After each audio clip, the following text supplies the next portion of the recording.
Parliament బిల్లుతో సంబంధం లేకుండా 2029 ఎన్నికల్లో టీడీపీ తరపున మహిళలకు 33% సీట్లు ఇచ్చేందుకు మహానాడులో తీర్మానం చేయడంపై తెలుగు మహిళలు హర్షం వ్యక్తం చేశారు. కాకినాడలోని జిల్లా తెలుగుదేశం పార్టీ కార్యాలయంలో ఎమ్మెల్సీ పద్మశ్రీ, మాజీ ఎమ్మెల్యే పిల్లి అనంతలక్ష్మి, టీడీపీ రాష్ట్ర అధికార ప్రతినిధి సుంకర పావని, రాష్ట్ర కార్యదర్శులు వనమాడి సుష్మిత, తుమ్మల సునీత తదితరులు ఎన్టీఆర్ విగ్రహానికి పూలమాలలు వేసి నివాళులర్పించి పార్టీ జాతీయ కార్యనిర్వాహక అధ్యక్షులు నారా లోకేష్ కు థ్యాంక్యూ లోకేష్ అంటూ నినాదాలు చేస్తూ లోకేష్ చిత్రపటానికి పాలాభిషేకం చేశారు. ఈ కార్యక్రమంలో కలగా శివరాణి, ఉషారాణి, గాయత్రి పెద్ద సంఖ్యలో మహిళలు పాల్గొన్నారు. మా లోకేష్ కర్ణకి థ్యాంక్యూ చెప్పాలని చెప్పి ఈరోజు ఈ కార్యక్రమం చేపట్టడం జరిగింది. ఏదైతే సమాజంలో సగభాగంగా ఉన్న మహిళలు సామాజికంగా ఆర్థికంగా ఎదిగినట్లయితే సమాజం బాగుపడుతుంది అని చెప్పి ఆనాడు అన్న ఎన్టీ రామారావు గారు సార్వత్రిక ఎన్నికల్లోనే కాదు ప్రభుత్వ ఉద్యోగాల్లో కూడా రిజర్వేషన్స్ కల్పించి మహిళలు ముందుకు తీసుకురావడం జరిగింది. అదే పందాలో చంద్రబాబు నాయుడు గారు విలేజెస్లో ఉన్న మహిళలు ఆర్థికంగా బలోపేతం కావాలి, ప్రతి ఒక్క మహిళ తన కాళ్ళ మీద తను నిలబడాలి అని చెప్పి డ్వాక్రా సంఘాలు ఏర్పాటు చేయడం ద్వారా వాళ్ళకి ఆర్థిక పరిపుష్టత కల్పించడం జరిగింది. అదేవిధంగా మహిళలకి ఎన్నో రకాల కార్యక్రమాలు చేపట్టడం కాదు, ఈ పార్టీ చూసుకున్నట్టయితే ఉచిత ఆర్టీసీ బస్సు కానీ, దీపం పథకం, దీపం 2.0 కింద మహిళలకి సంవత్సరానికి 3 సిలిండర్లు ఇవ్వడం కానీ, అదేవిధంగా బడికెళ్ళే పిల్లలున్నటువంటి తల్లులకి ఇద్దరున్నా ముగ్గురున్నా సరే సంవత్సరానికి 15,000 తల్లుల ఖాతాలో వేయడం కానీ, వీళ్ళందరినీ కూడా ఆర్థికంగా బలం చేకూర్చడానికి చేస్తున్నటువంటి పనులు.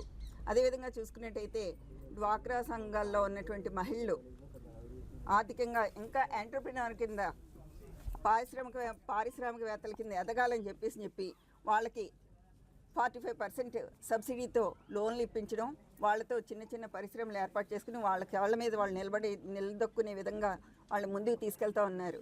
దీని పరంగా చూసుకున్నట్టయితే రాబోయే రోజుల్లో చట్టసభల్లో, రాజకీయాల్లో ఒక ఇంటికే పరిమితం కాకుండా మహిళలందరూ ముందుకు రావాలి అని చెప్పి ఒక వినూత్నమైన నిర్ణయంతో మన లోకేష్ బాబు గారు కూడా ఈ చారిత్రకమైన నిర్ణయం తీసుకోవడం పట్ల రాష్ట్రంలోనే కాదు మన పట్టణంలో ఉన్న మహిళలందరి తరపున కూడా పేరు పేరున వారిద్దరికీ మా ధన్యవాదాలు తెలియజేసుకుంటూ ఆస్తిలో సగ భాగం మహిళకి ఇవ్వటం, అలాగే జడ్పీటీసీలు కానీ, ఎంపీటీసీలు కానీ, సర్పంచులు కానీ, కార్పొరేటర్లు కానీ అందరికీ కూడా మహిళలకు అందరికీ కూడా స్థానం కల్పించిన రామారావు గారికి మరొక్కసారి మేము ఎప్పుడు కూడా ఆయనకి రుణపడి ఉంటాం. ఆయన పెట్టిన ఈ చంద్రబాబు నాయుడు గారు హామీ చేస్తున్నారు, అన్నీ కూడా ఆయన మాట ప్రకారంగా ఒక్కటి కూడా పొల్లిపోకుండా అన్నీ కూడా చంద్రబాబు నాయుడు గారి మహిళని ముందెట్టి అన్నీ కూడా చేయడం జరిగింది. ఈవేళ మహిళలందరికీ కూడా చంద్రబాబు నాయుడు గారు ఎంతమంది అయితే మహిళలు ఉన్నారు అందరితోటి కూడా పైకి రమ్మని ఫోటో తీయించుకోవడం జరిగింది. ఎప్పుడు కూడా తెలుగుదేశం పార్టీలో మహిళలకు అందరికీ కూడా మంచి స్థానం కల్పించారు రామారావు గారు కానీ, అలాగే చంద్రబాబు నాయుడు గారు కానీ. లోకేష్ బాబు గారు మహిళలందరికీ కూడా 33% రిజర్వేషన్ మాకు కల్పించారు. అది దీన్ని బట్టి రేపు స్థానిక సంస్థల్లో సర్పంచులు కానీ, ఎంపీటీసీలు కానీ, జడ్పీటీసీలు కానీ, అలాగే మున్సిపల్ చైర్మన్ కానీ, జిల్లా పరిషత్ చైర్మన్ కానీ అందరూ కూడా మహిళలు వస్తారు. అందరూ కూడా దీన్ని అర్థం చేసుకుని మన పార్టీని ముందుకు నడిపించడానికి మనం అందరూ కూడా కృషి చేయాలి. రేపు స్థానిక సంస్థల్లో రిజర్వేషన్ పెట్టి వాళ్ళు ఎవరికైతే రిజర్వేషన్ వచ్చారో వాళ్ళందరినీ కూడా గెలిపించుకుని చంద్రబాబు నాయుడు గారికి, లోకేష్ బాబు గారికి ఇవ్వాలి. పార్టీ ఎప్పుడు కూడా కష్టపడి పనిచేసి కష్టకాలంలో మనకు పార్టీ నిలబెట్టారు కాబట్టి చంద్రబాబు నాయుడు గారు ఎన్ని విధాలు కష్టపడ్డారో దాన్ని అర్థం చేసుకుని మనం కూడా ముందుకెళ్ళాలి. ఎప్పుడు కూడా రామారావు గారు కానీ, చంద్రబాబు నాయుడు గారి, లోకేష్ గారి ఎప్పుడు మహిళకి ముందుగా ఎక్కడ ప్లేస్ లేకపోయినా ముందుకు రమ్మని కూర్చోపెట్టడం జరిగింది. ఏ పార్టీలో కూడా ఇంత గౌరవం మాకు ఇవ్వలేదు. తెలుగుదేశం పార్టీలో రామారావు గారు మాకు గౌరవం ఇచ్చారు. అందుకే ఈవేళ మేమందరం కూడా మహిళలందరూ కూడా అన్ని స్థానంలో ఉన్నారు.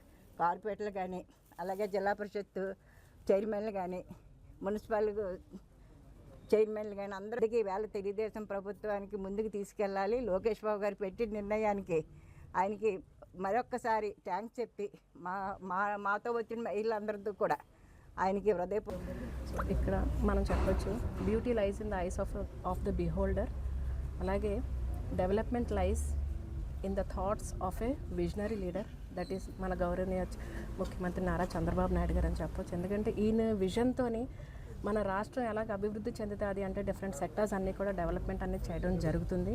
అందులో భాగంగానే విమెన్కి ఒక ఛాన్స్ ఇస్తే, అంటే ఒక మహిళ ముందడుగేస్తే తన కుటుంబం బాగుపడుతుంది, అలాగే తనకి నాయకత్వం కానిస్తే సమాజం అనే బాగుపడుతుందనే ఆలోచనతో ఈ నిర్ణయం తీసుకోవడం జరిగింది. మరి మహిళ ఎప్పుడైతే ముందుకు వస్తుందో తన ద్వారాగా తన ఐడియాలజీస్ తీసుకొని వాళ్ళకి ఇనిషియేటివ్స్ అన్నది డిజైన్ చేయడం జరుగుతుంది. అలాగే వాళ్ళ లైఫ్ స్టైల్ కూడా మార్చి వాళ్ళకి ఎంటర్ప్రీనర్స్కి అవనివ్వండి, లేదంటే ప్రతి సైంటిస్ట్ అని ప్రతి రంగంలోనే ముందుకు రావాలి అంటే ఎస్ వాళ్ళకి పాలసీస్ డిజైన్ చేసేది మహిళలు అవ్వాలి, పురుషులు కాదు అని చెప్పి ఇంత మంచి ఆలోచన చేసి మహిళలకి 33% రిజర్వేషన్ అన్నది నిన్న మహానాడులో మనకి డిక్లేర్ చేయడం జరిగింది.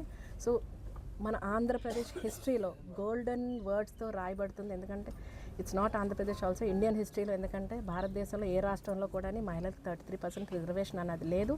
మనం చూస్తున్నాం ఆల్మోస్ట్ 15 to 20 years బ్యాక్ నుంచి కూడా విమెన్ ఫైట్ చేస్తూనే వస్తున్నారు. అది ఏదో ఒక బ్రేక్ పడుతూనే ఉంది. కానీ ఆ బ్రేక్ కేంద్రంలో వచ్చినా సరే రాష్ట్రంలో దీనికి అడ్డు ఎవరు వేయలేరు. సో ఇది మనం తీసుకురావాలి అని చెప్పి నిర్ణయించి మన గౌరవ ముఖ్యమంత్రి నారా చంద్రబాబు నాయుడు గారు, అలాగే యువనేత లోకేష్ గారు ఇది ఒక ప్రెస్టీజియస్గా టాస్క్గా తీసుకొని దీన్ని అమలు చేయడం జరిగింది. రాబోయే రోజుల్లో మీ నమ్మకానికి తగ్గట్టుగా మహిళలందరూ కూడా మహిళా సమాజం కోసం, రాష్ట్ర అభివృద్ధి కోసం, దేశ అభివృద్ధి కోసం పనిచేస్తారని చెప్పేసి మేము మీకు తెలియజేస్తున్నాం. అలాగే మళ్ళీ ఒక్కసారి మా మహిళలందరి తరఫున మీకు మొదటగా ధన్యవాదాలు తెలుపుతూ, మరి మా సోదరీమణులందరికీ కూడా పెద్దలకి నా నమస్కారాలు. ఈ రోజున ఎందుకంటే ఇక్కడ 33% మహిళలకి లోకేష్ బాబు ప్రకటించారు. అయితే ఎన్టీ రామారావు గారు ఉన్నప్పుడే లోకల్ బాడీస్కి 33% రిజర్వేషన్ ఎలాగా ఉంది.